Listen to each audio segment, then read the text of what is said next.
Hola, sean todos bienvenidos, todos los que nos sintonizan en este tiempo de Escuela Bíblica de Casa de Oración Cristiana, para una lección más en el Evangelio de Mateo, el cual venimos desarrollando versículo tras versículo.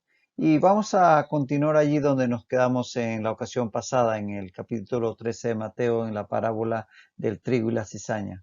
Prepara tu Biblia, prepara tus notas, pero sobre todo prepara tu mente y tu corazón para que podamos recibir esa instrucción por medio de la ayuda del Espíritu Santo en la bendita palabra de Dios. Alabado Padre Celestial, te bendecimos y te glorificamos, porque solo tú eres digno, Señor, de toda la alabanza. Y gracias te damos, Dios, en esta oportunidad por poder acercarnos a tu palabra y por tu Espíritu Santo que nos guía a la verdad. Dios, ayúdanos cada día a entenderla mejor y sobre todo, Señor, a vivirla, a vivir en tu palabra. En el nombre de Cristo Jesús. Amén y amén. Estábamos, como decíamos aquí en el capítulo 13 de Mateo, en el versículo 24 al 30. Ya habíamos comenzado a considerar esta parábola del trigo y la cizaña. Vamos a retomarla, dado que apenas iniciamos la introducción en la última ocasión, y vamos a leer para poder dar continuación al estudio.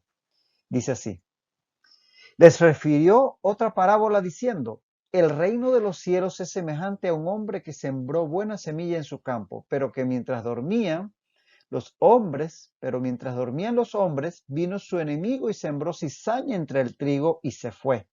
Y cuando salió la hierba y dio fruto, entonces apareció también la cizaña. Vinieron entonces los siervos del padre de familia y le dijeron: Señor, ¿no sembraste buena semilla en tu campo? ¿De dónde pues tienes cizaña? Él les dijo: un enemigo ha hecho esto. Y los siervos le dijeron: ¿quieres pues que vayamos y la arranquemos? Él les dijo: no, no sea que al arrancar la cizaña arranquéis también con ella el trigo. Dejad crecer juntamente lo uno y lo otro hasta la siega. Y al tiempo de la siega yo diré a los segadores: recoged primero la cizaña y atadla en manojos para quemarla, pero recoged el trigo en el granero. Ya habíamos comenzado, como decíamos, a considerar esta parábola. Básicamente habíamos dado la introducción, y una de las cositas brevemente que dijimos es que esta parábola es una de las dos que el Señor Jesús explica a los discípulos su significado. Así que esa explicación que Jesús va a dar de esta parábola del trigo y la cizaña la veremos más adelante en su momento. Aquí nos limitamos a considerar la parábola en sí y guardar allí esos conceptos que ella encierra, como ocurrió con la parábola del sembrador, que posteriormente vimos su significado de boca del propio Señor Jesucristo. Así que esta parábola, como decíamos, es explicada por el Señor, y decíamos también que es una parábola que solo aparece en Mateo. Ahora bien, para entender un poco más claramente los conceptos de la parábola, empezar por explicar lo que es la cizaña. Hoy en día estamos acostumbrados a hablar del concepto en sentido figurado de cizaña, pero todo parte de esta parábola donde se siembra esta planta, según la historia, en medio del trigo. Eh, Veamos qué es la cizaña, literalmente hablando. La cizaña es el llamado cominillo, o el término, digamos, oficial en latín es el Lolium temulentum. Lolium temulentum, que es el nombre oficial de esta planta, llamada en algunos países cominillo. Su nombre griego, y el que aparece en el original en Mateo, es cisania, y de ahí se traslada al español como cizaña, pero en griego aparecía como cisania. Y en hebreo el término para esta planta era sunim. Sunim, que viene a su vez de una raíz que es saná, que significa o está relacionado con el término fornicar. Mire por dónde va la cosa. De allá viene el origen del término para esta planta, que vamos a ver que no es nada beneficiosa, sino todo lo contrario. Pero esos son, digamos, los términos de la planta, literalmente hablando. Por su parecido al trigo, a veces es llamada trigo bastardo por los agricultores del Oriente Medio, Oriente Próximo, mejor dicho. De tal manera que esta planta, por su parecido al trigo, es llamado trigo bastardo, como en una forma despectiva, dado que sus propiedades, como vamos a ver, no son para nada beneficiosas, como sí lo es el del trigo al cual se parece. Entonces, además, la cizaña alberga o con mucha frecuencia en ella crece un hongo que tiende a ser venenoso para el ser humano, incluso para los animales. Y por eso se le llama, por algunos también le llaman trigo venenoso, o sea que no solamente se le llama trigo bastardo, sino también trigo venenoso, puesto que este hongo que tiende a crecer en esta planta tiende a ser tóxico para el ser humano y para los animales. Fíjate que se describen síntomas asociados al consumo de la cizaña, obviamente un consumo por error, que causa mareos, náuseas e incluso puede tener efectos narcóticos de somnolencia. Y en pequeñas cantidades, oígase bien, aún en pequeñas cantidades, tiene un sabor amargo. O sea que si lo pruebas ahí como que nada más para ver de qué se trata, tiene un sabor muy desagradable, un sabor amargo. Entonces, como vemos, la cizaña es una planta más bien nociva, que no es útil para la alimentación ni para los seres humanos ni para los animales. Y en ese sentido, pues está muy bien ese término que algunos le han llamado trigo venenoso. Y por otro lado, trigo bastardo porque pues simula ser algo bueno y no lo es. Y es que la cizaña se parece al trigo. En sus primeras etapas, sobre todo, no es fácil distinguirla del trigo. Aquí tenemos una imagen de trigo todavía no maduro y vean que la cizaña, quizás ahora que estamos mirándola con cuidado, se nos puede parecer que sí la puedo distinguir, pero en un campo así entrelazada, entremezclada, puede que no sean fáciles de distinguir una de otra.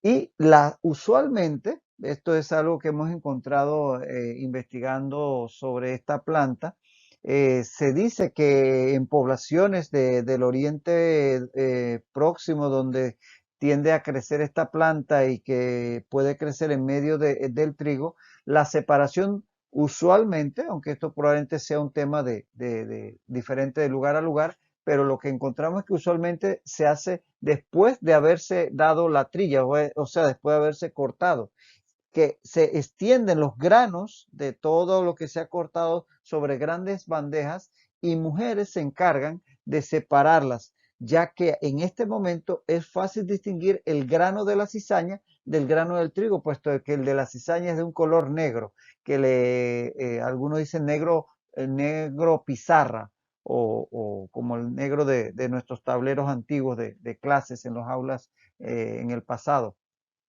Entonces eso hace que sea mucho más fácil de distinguir en esa etapa. Y ahí pues son separados los granos de la cizaña del trigo, ya en la etapa madura. Todo esto es importante por lo que vamos a ver en la parábola. Dice, pero mientras dormían los hombres, o sea, los trabajadores de aquel señor que ya habíamos comenzado a ver en la lección pasada, vino su enemigo y sembró cizaña entre el trigo y se fue. Fíjate que el enemigo de aquel señor, porque dice, vino su enemigo, o sea que según la historia se trata de un enemigo personal que sembró cizaña entre el trigo. Ah, y fíjate que lo hizo, dice, durante la noche, o sea, se aprovechó de que no había quien vigilara, se aprovechó de que los siervos, como debe ser, están descansando en sus horas de reposo, pero sutilmente, sin que se dieran cuenta, cuando no estaban vigilando, vino y sembró esa cizaña. Definitivamente que ya eso nos va dando un mensaje a todos nosotros que vamos a ver posteriormente cuando el Señor explique la parábola. Pero otra cosa interesante, importante aquí de destacar en el texto es que ese término, su enemigo, que ya dijimos que habla de un enemigo personal, en el griego en que aparece está con un artículo determinado singular. Y al estar con un artículo determinado singular, el término su enemigo indica que se trata de una condición de un único y solo enemigo.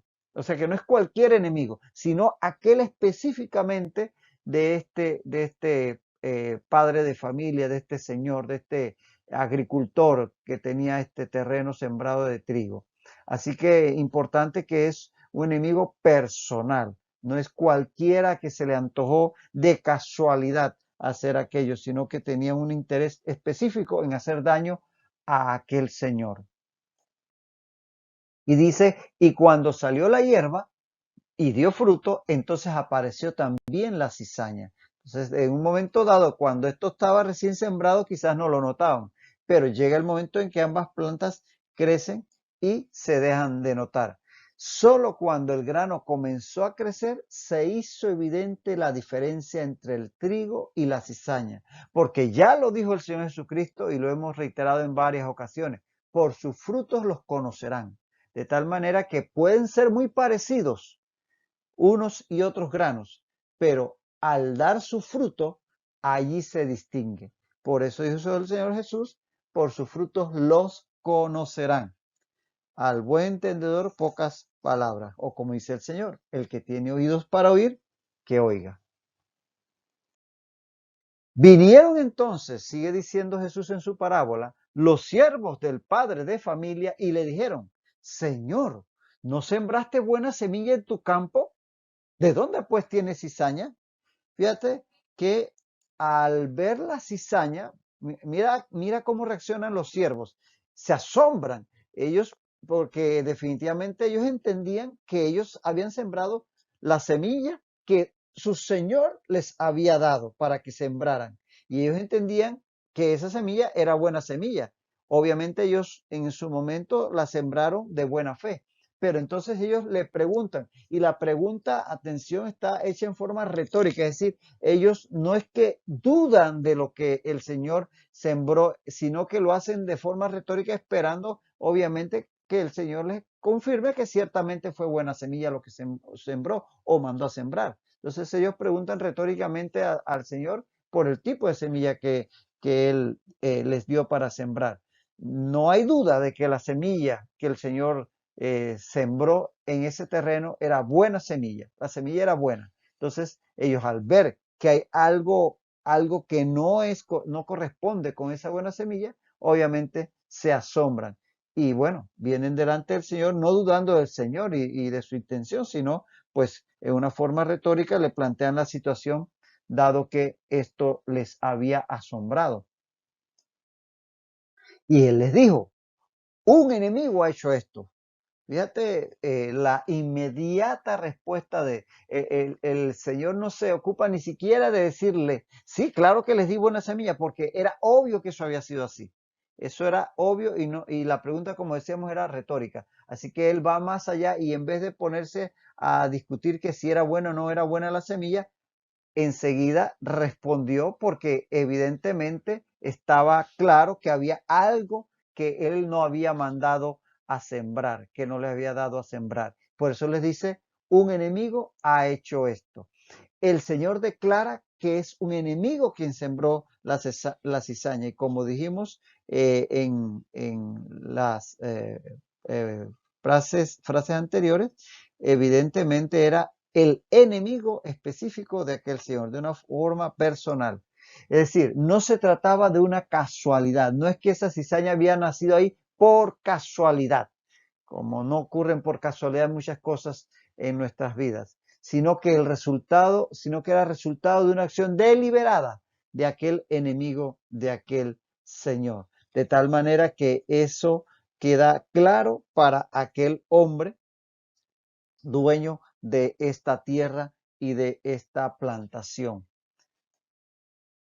Y los siervos le dijeron, ¿quieres pues que vayamos y la arranquemos? Esa es la reacción natural, ¿no? De estos siervos que reaccionan de una forma humana, reaccionan como diríamos nosotros en la carne. Dice, la reacción de los siervos era definitivamente arrancar la cizaña de inmediato. Eso es lo que haríamos nosotros. Vamos a arrasar con aquello. Hay que quitarlo de en medio. Esa es, digamos, el primer impulso del hombre ante esa situación. Pero fíjate cómo le responde su señor. Él le dijo, no, no sea que al arrancar la cizaña, arranquéis también con ella el trigo. Y le dije, no, no, no, no, no, aguanten, vamos despacio, no, no, no se me apresuren. En la realidad, y es que en la realidad, y esto está también constatado por los que conocedores de estos temas, las raíces de la cizaña, cuando se crece junto al trigo, se entrelazan con las raíces del trigo. Y eso hace muy difícil arrancar una planta sin arrancar la otra que esté junto a ella. Entonces, ya de por sí, por esta característica de cómo crecen bajo tierra las raíces de ambas plantas, entrelazándose entre ellas, se hace un poco difícil a veces arrancar una sin afectar a la otra. Pero además está el hecho de que hasta que no madurase el grano de ambas plantas, no sería fácil distinguirlas. Entonces, al intentar arrancar la cizaña, se podría estar arrancando también trigo. Y quizás esta es la principal razón por la cual el Señor dice que no sea que al arrancar la cizaña arranquen también el trigo, tanto por el tema de las raíces, pero sobre todo porque en algún momento la cizaña puede parecerse mucho al trigo y viceversa, hasta que no haya una maduración del grano y pues ahí sí se puedan distinguir. Entonces, al darle esta respuesta, definitivamente que el Señor de estos obreros, de estos trabajadores, muestra que tiene una mayor visión que los siervos. Muestra que definitivamente él sabe más que aquellos jornaleros que en su impulso natural de buena fe querían arrasar con esa cizaña de una vez, pero él tiene una visión más amplia, va más allá, de tal manera que él ve mucho más de lo que ven sus siervos y él les da un alto, tengan paciencia, todo a su tiempo, yo sé lo que estoy haciendo, yo tengo control de todo, aguántese un poquito, en su momento les va a decir lo que tienen que hacer. Él prefería, fíjate por sus palabras, notamos que él prefería que la cizaña permaneciese hasta el final en lugar de que al tratar de arrancarla se arrancase algo de trigo. Era preferible que quedase ahí la cizaña a arriesgarse a arrancar el trigo, porque para él el trigo era muy, muy, muy valioso y ciertamente la cizaña en su momento iba a ser eliminada, pero prefería que permaneciese por algún tiempo antes que arriesgarse a afectar el trigo que él deseaba conservar. Y dice, finalmente, dejad crecer juntamente lo uno y lo otro hasta la siega. Y al tiempo de la siega, o sea, de la cosecha, yo diré a los segadores, recoged primero la cizaña y atadle manojos para quemarla, pero recoged el trigo en mi granero. Él ahora sí está siendo bien específico en lo que hay que hacer. En el tiempo de la siega, con los granos ya maduros, sería más evidente la diferencia entre el trigo y la cizaña. Como decíamos, es los frutos los que van a dar a conocer a cada cual. Obviamente, si nos vamos al punto más profundo, más espiritual, Dios conoce lo que hay en el corazón de cada uno. Pero nosotros, como obreros del Señor, puede ser que no distingamos entre las intenciones de uno o de otra persona, lo que hay en uno y otro corazón. Y el Señor, aunque sí lo conoce, Él prefiere que en algún momento los frutos se den a conocer. En el tiempo de la siega, cuando se den los frutos ya maduros y se distingan claramente, entonces Él hará la separación entre el trigo y la cizaña. La tarea será, fíjate aquí, qué interesante, dice que yo diré a los segadores, fíjate, toma nota de eso para cuando el Señor Jesús dé la explicación de la cizaña. Son segadores. la tarea será asignada a segadores destinados para la misma. No dice que en el tiempo la hacía, ustedes podrán hacer aquella separación. No, él tiene sus segadores designados para al final de la siega. Y entonces, cuando este tiempo llegue, la cizaña será recogida para ser quemada. Ahí será definitivamente, él va a poner la casa en orden y el trigo será llevado al granero. Así que esta es la parábola de el trigo y la cizaña. Ya nosotros habremos leído anteriormente esta parábola, ya tenemos idea de qué se trata, el significado, pero vamos a dejar que todos esos detallitos que el Señor Jesús los explique, los toquemos en su momento. Pero por ahora, si quieres, toma nota de todo esto, de todos estos elementos de la parábola, para que luego cuando venga la explicación del propio Señor Jesús, entonces podamos ir poniendo cada cosa en su lugar, porque no vamos a adelantarnos, dado que en su momento lo vamos a ver. Esta es, pues, la parábola del trigo y la cizaña, tal como la relató Jesús a todos los que estaban allí ante él. Y entonces llegamos a Mateo 13, 31 y 32. Mateo 13, 31 y 32, sigue el Señor Jesús narrando otra parábola y dice así.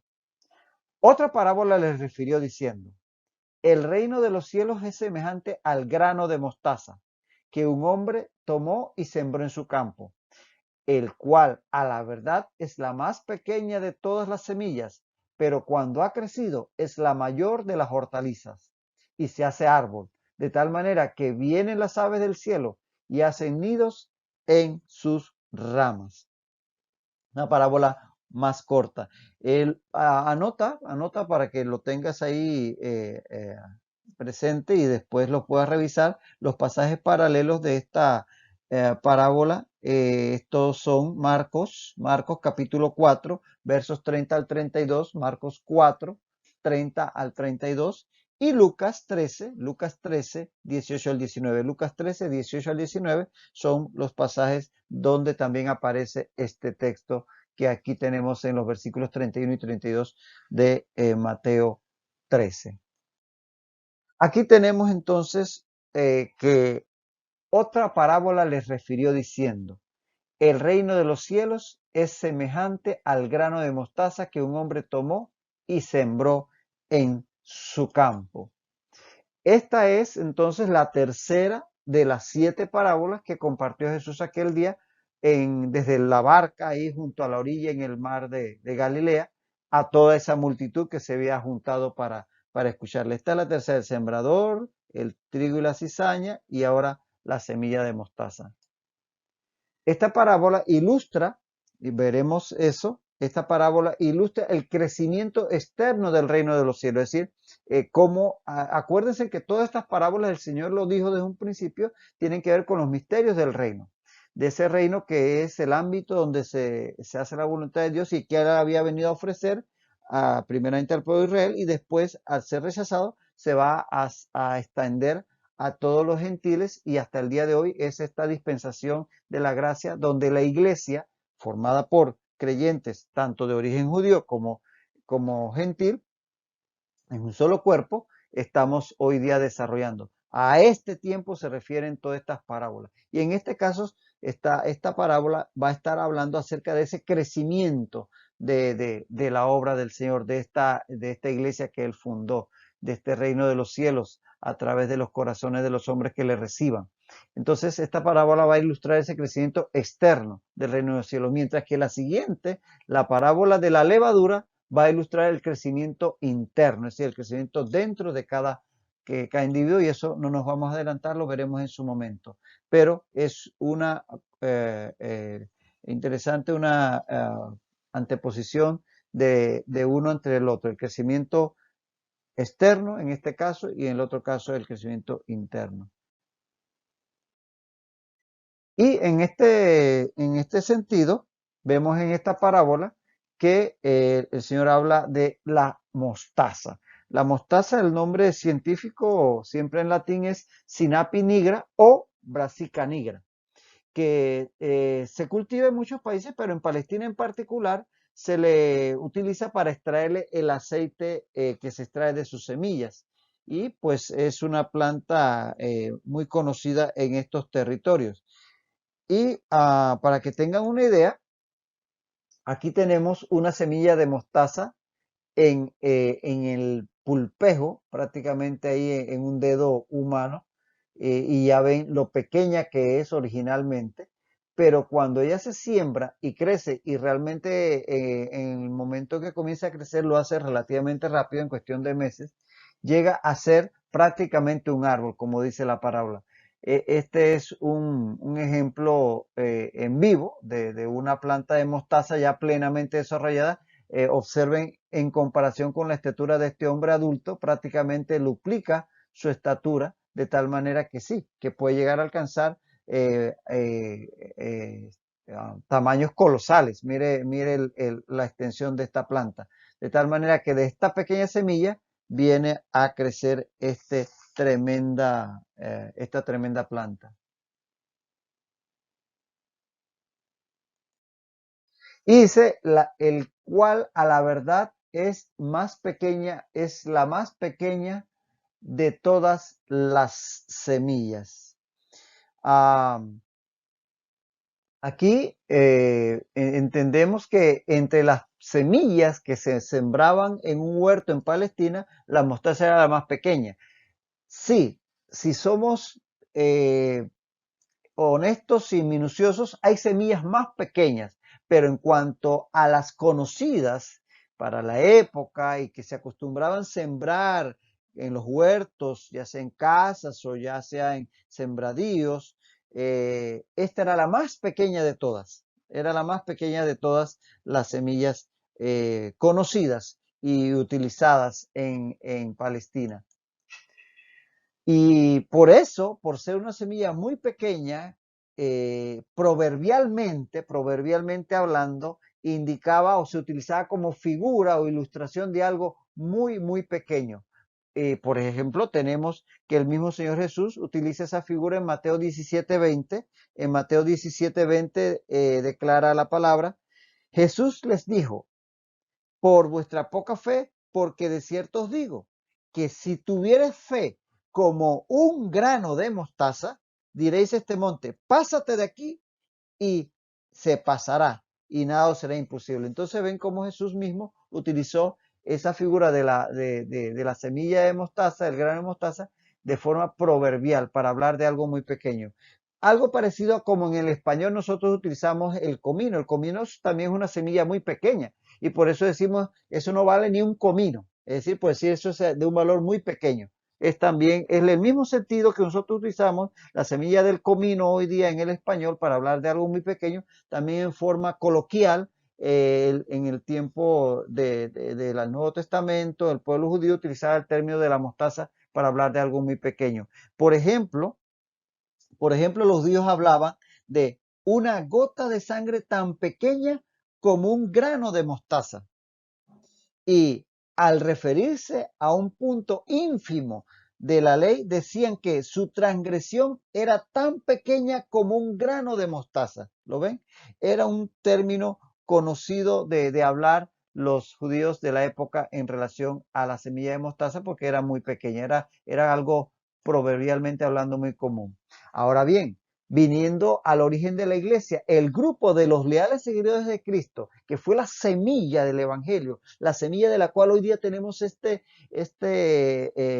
portento, que es la iglesia del Señor Jesucristo, que ha alcanzado prácticamente todos los rincones del mundo. Ese fue un grupo muy pequeño y humanamente muy débil. Eran unos pescadores, hombres sin tanta cultura, educación. Si vemos, era una semilla, humanamente hablando, muy pequeña, y por eso aquí tenemos a esta parábola ilustrando el inicio pequeñísimo de la iglesia, y que vamos a ver, y esto será en la siguiente lección, cómo al igual que la semilla de mostaza llega a ser realmente grande y lo que esto implica. Vamos a detenernos aquí por hoy. No pierdas el hilo, no pierdas la secuencia, repasa lo que hemos compartido y te esperamos en la próxima ocasión para continuar aquí en la parábola de la semilla de mostaza. Que el Señor te bendiga.